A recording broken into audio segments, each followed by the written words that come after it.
അപ്പുറത്തും ഇപ്പുറത്തും ഇരുള, അനങ്ങാൻ കഴിയുന്നില്ല. ഭിത്തി വല്ലാത്ത ഇടുങ്ങിയ ഭിത്തിയാണ്, സൗകര്യങ്ങളില്ല.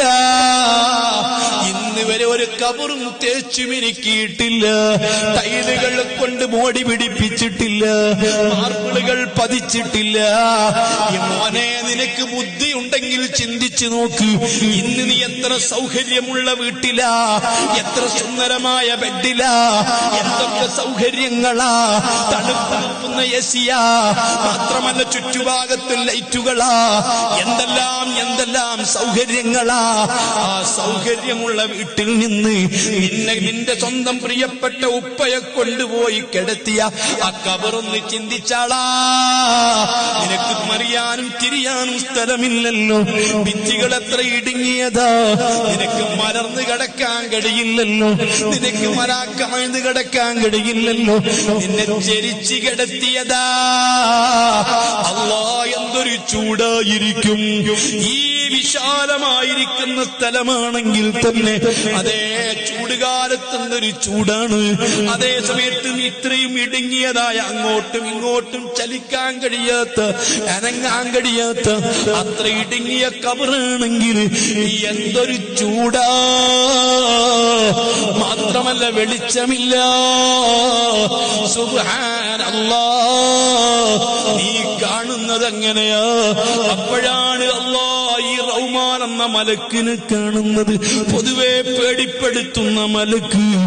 ഈ മലക്ക് നിന്നോട് കണ്ണിമിഴിച്ച നിന്നോട് പറയുന്നത് എന്താണെന്നറിയോ? മോനെ, ഞാൻ പറഞ്ഞത് മറക്കരുത്. ഇന്ന ഇലൈനാ ഇയാബഹും, എല്ലാവരും നമ്മുടെ അടുത്ത് മടങ്ങി വരും, എല്ലാവരോടും കണക്ക് ചോദിക്കും. ഈ മലക്ക് പറയുന്നു, മോനെ, ഇത് നിന്റെ സുഖവാസ കേന്ദ്രമല്ല, ഇത് വിശാലമായ നിന്റെ റൂമല്ല, ഇത് ഇടുക്കത്തിന്റെ വീടാ, ഇത് ഞെരുക്കത്തിന്റെ വീടാ. ഇവിടെ നിന്റെ കൂട്ടുകാര് പുഴുക്കളാ, ഇവിടെ നിന്റെ സന്ദർശകര് മലക്കുകളാ, ഇവിടെ നിന്റെ സന്ദർശകര് സദാസമയത്തും റബ്ബിന്റെ മലക്കുകളാ. നിന്നെ തേടി കാത്തു നിൽക്കുന്നത് 1.5 മുഴമുള്ള പുഴുക്കളാ. ഇതൊക്കെ ഭീതിപ്പെടുത്തുന്ന വാക്ക് കേട്ട് ഈ മനുഷ്യൻ ഇങ്ങനെ അന്താളിച്ചു നിൽക്കുമ്പോൾ സുബ്ഹാനല്ലാഹ്, അല്ലാഹുവിന്റെ റസൂല് പറയുന്നു, ആത്മാവങ്ങ് ശരീരത്തിലേക്ക് കണക്ഷൻ കൊടുക്കുമ്പോൾ അവന്റെ നെഞ്ഞിന്റെ മേൽപോട്ട് മാത്രമാണ് ചലനശേഷിയുള്ളത്, താഴോട്ട് ചലനമില്ല. അവന്റെ കൈകൾക്ക് ചലനമുണ്ട്, അവന്റെ ചുണ്ടുകൾക്ക് ചലനമുണ്ട്, അവന് ശരിക്കും ബോധമുണ്ട്, കണ്ണു തുറന്നിട്ടുണ്ട്. അവനോട് പറയുന്നു, നിന്റെ ജീവിതത്തിൽ സംഭവിച്ച മുഴുവൻ കാര്യങ്ങളും എഴുതുക.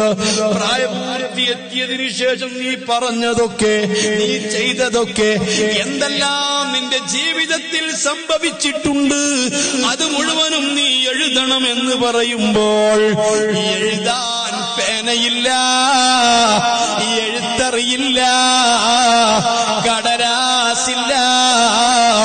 ആഖിർ മക്കളെ, നമ്മുടെ ഹബീബായ മുത്ത് മുഹമ്മദ് മുസ്തഫ സല്ലല്ലാഹു അലൈഹി വസല്ലമ തങ്ങൾ പറയുന്നു, റഹ്മാൻ എന്ന മലക്ക് നിന്നെ കൊണ്ട് നിന്നെ ചുറ്റിയ നിന്റെ കഫം തുണി, ആ തുണിയിൽ നിന്നൊരു കഷ്ണം മുറിച്ചെടുത്തിട്ട് നിന്റെ കയ്യിൽ തരുന്നു.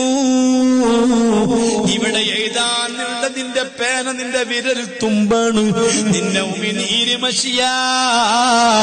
പടച്ച റബ്ബിന്റെ കുദ്റത്തെന്ന് പറയട്ടെ, ഓരോരുത്തരും അവനവന്റെ വിരൽ തുമ്പുകൊണ്ട് അവന്റെ കഫൻ തുണിയുടെ കരയിൽ എഴുതി തുടങ്ങി. ഇന്ന് രാവിലെ മുതൽക്ക് ഇതുവരെ നടന്നതും പറഞ്ഞതും ചെയ്തതും നമുക്ക് ഓർമ്മയുള്ളതുപോലെ പ്രായപൂർത്തിയെത്തിയ ശേഷമുള്ള സർവകാര്യങ്ങളും ആ സമയത്ത് ഓർമ്മ വരുന്നത്